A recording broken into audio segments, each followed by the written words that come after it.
Decision to start Matt and stick with him the whole way through? Well, because the game was so back and forth, I wasn't quite sure when to go in.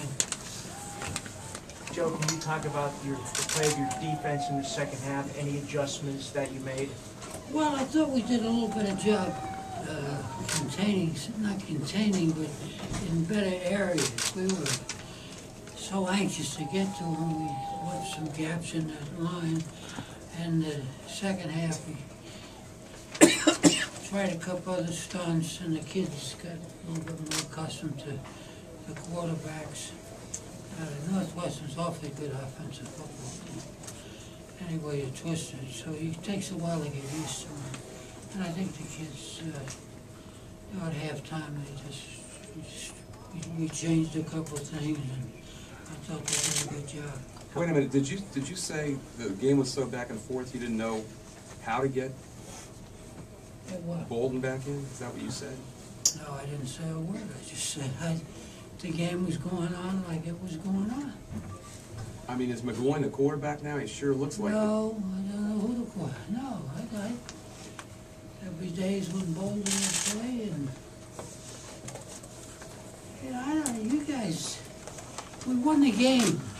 Yeah, well, we won the game. There could be people who say you won the game maybe because you decided on one quarterback. Well, but who knows? That's what you guys are the experts. But Joe, why did you start him though? Why did you start him though? It's the first time you started. Because we had talked to the kids about 80 weeks a week, and we told McGloin and Bolden knew that Mac was going to start today. It's just that the game was going back and forth like a. So, there was no real spot. What was the score at halftime? I think both teams must have had almost 300 yards. Joe, you had talked about previously about your fear of getting into a quote-unquote basketball game with another team. And I was just wondering, did you feel like your team would be able to respond and keep up with Northwestern's offense?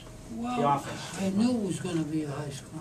I didn't know it was going to be high scoring. I knew Northwestern was very capable of scoring. They scored against everybody. They lost 4 straight games, and I think they've had over 40 points 3 previous games against some pretty good football teams. So we figured we had to score some points. Fortunately, we did. We were able to stay with them for a while. And then we got a little bit ahead, and we made some adjustments, and we got ahead. I thought the kids kept really their poise on both sides of the football. And I think we had a good, solid game. Kicking obviously is getting better. We're starting to get to be pretty good. Well, we've got a long ways to go yet, but we're starting to get there. Joe, you're now in a dead heat with Eddie Robinson, obviously another legend. How does that feel? Oh, jeez, I went to bed last night and I said, geez, we win tomorrow, I'm going to be tied with Eddie Robinson.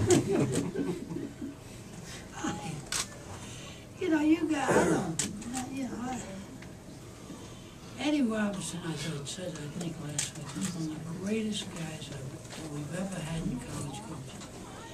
Eddie Robinson did something. He and Jake Gaither, when I was a young coach, all right, that they took the black athlete when he had no place to go, took him to Florida A&M and ran him, right? And had some of the greatest athletes, never got on to go to Pro Bowl and the whole bit. And Eddie Robinson and I knew him better than I knew Jake. We were on a couple of committees.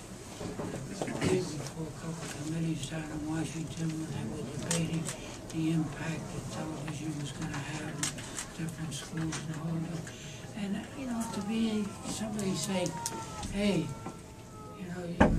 Eddie Robinson. Eddie Robinson was I'm a football coach. Eddie Robinson was a little more than the football coach. Eddie Robinson was quite a guy. Joe, why didn't Stephon Morris make the trip?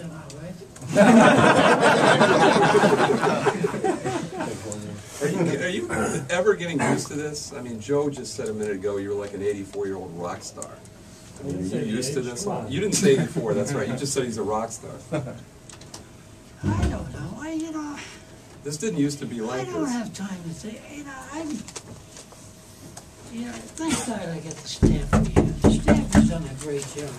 They really are. If there's anything I've done, it's tried to be a mediator when we've had some differences of opinion, tried to direct some things, tried to make sure we, overlook a player or something like that. But the staff has done, I've enjoyed it.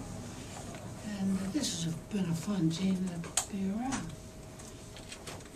We've got a couple of little problems. In the old days, some of the problems that we've had, nobody would know about it. Now you guys have got to compete with television and you got to, We're working on it right now. Joe, can you comment on how McGloin and Red played in particular?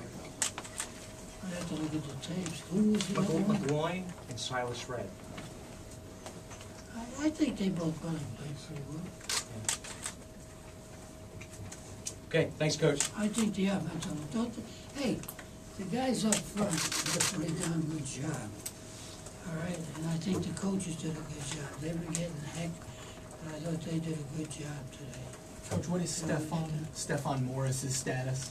Huh? Stephon Morris's status? What about this time? He didn't make the trip. Well, Stephon had a little setback, and he'll be ready next week. Okay, guys, thanks.